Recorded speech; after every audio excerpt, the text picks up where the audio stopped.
Pemirsa, banyak pejabat maupun tokoh masyarakat menyalahgunakan agama sebagai kedok untuk memuluskan keinginannya meski hal ini tidak dibenarkan dalam ajaran agama. Agama sejatinya merupakan pedoman dalam bertingkah laku agar tidak keluar dari peraturan dan terhindar dari semua persoalan hukum.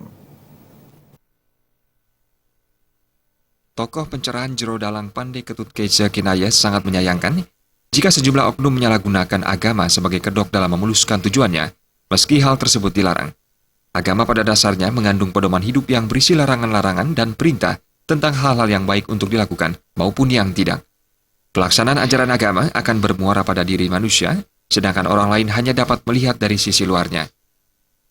Agama melahirkan orang-orang yang bermoral, beretika, bakti kepada Ido Sang Hyang Widi, memperdalam ajaran agama untuk menuntun jagadita yang kita tuju.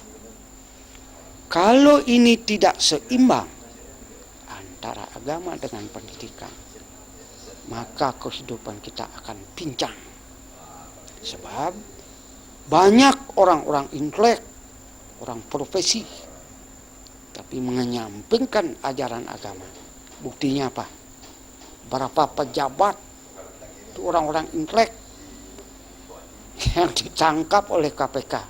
Ini dia. Jika agama dijadikan kedok, hukum akan menentukan baik buruknya suatu hal. Misalnya, saat melaksanakan tugas, banyak tokoh masyarakat maupun pejabat terus mengatasnamakan agama, namun pada akhirnya menjalani proses hukum dan mendapat ganjaran yang setimpal. Terima dan